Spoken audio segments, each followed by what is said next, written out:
Hello बच्चों, आइए प्रश्न को देखते हैं। 9 मीटर और 14 मीटर ऊंचाई के दो खंभे एक समतल मैदान पर इस प्रकार से गड़े हुए हैं कि इनके पादों के बीच की दूरी 12 मीटर है। इन खंभों के शिखरों के बीच की दूरी ज्ञात कीजिए। प्रश्न को हल करने से पहले इसकी मुख्य अवधारणा के बारे में चर्चा कर लेते हैं। मुख्य अवधारणा तो यहाँ पे देखो, सबसे पहली चीज हमें पढ़ने योग्य यह है पाइथागोरस प्रमेय। पाइथागोरस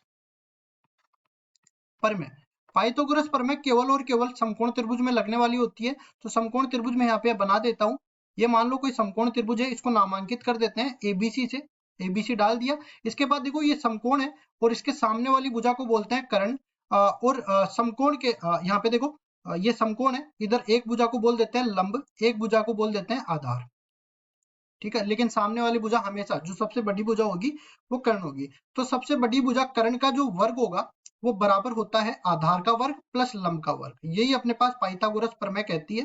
तो देखो आगे बढ़ते हैं और सवाल को हल करते हैं। सवाल में जैसा कि हमें दिया गया है कि दो खंबे गाड़े गए हैं, तो मैंने मान लिया कि ये दोनों का आधार है। ठीक है, आधार तो समतल होता है क्योंकि भूमि है तो सपाट होगी।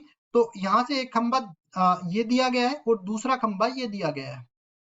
ये मैंने दो खंबे बना दिए और अब बोला गया है कि दोनों के पादों के बीच की दूरी, मतलब दोनों का जो आधार है वो बीच की दूरी, यहाँ पे ए बी इस खंबे को नाम दे देते हैं और सी डी इस खंबे को नाम दे देते हैं। और ये अपने पास ए सी जो है वो 12 मीटर के बराबर दे रखी है, ये वाली दूरी। तो यहाँ से क्या कर लेते हैं, ए बी की दूरी कितनी है 9 मीटर के बराबर, ये 9 मीटर के बराबर है। इसी तरह सी डी की दूरी 14 मीटर के बराबर है, तो इसको भी लिख लेते हैं। अब देखिए इसको, इसमें थोड़ी सी रचना कर लेते हैं।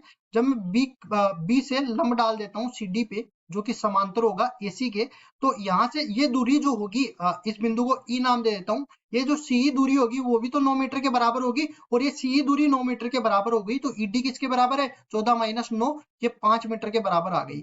अगर ये 5 मीटर के बराबर आ गई तो यहाँ से बी को डी से मिला देते हैं, तो इनके शीर्षों की ये जो दूरी है वो एक्स मीटर के बराबर में मान लूंगा। अब देखो ये अपने पास बीई डी त्रिभुज लग जाएगा, तो लिखते हैं त्रिभुज बीई डी में, त्रिभुज बीई डी में किसके बराबर, ये देखो कर्ण का वर्ग मतलब एक्स का वर्ग, आधार का वर्ग, आधार मैंने 9 मीटर सॉरी 12 मीटर इसको मान लेता हूँ। ये बीई जो है अपने पास 12 मीटर है।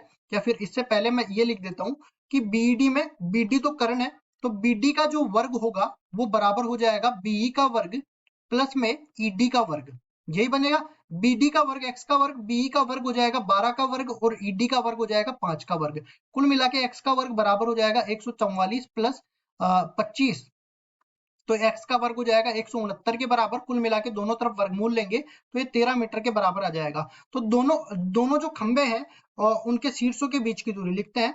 दोनों खंभों के शीर्षों के बीच की दूरी, शीर्षों या शिखरों के बीच की दूरी, शीर्षों के बीच की दूरी ये किसके बराबर आ जाएगी, ये हमने निकाल लिया 13 मीटर के बराबर। और यही अपना उत्तर है। आशा करता हूँ ये सवाल आपको समझ में आया होगा। धन्यवाद।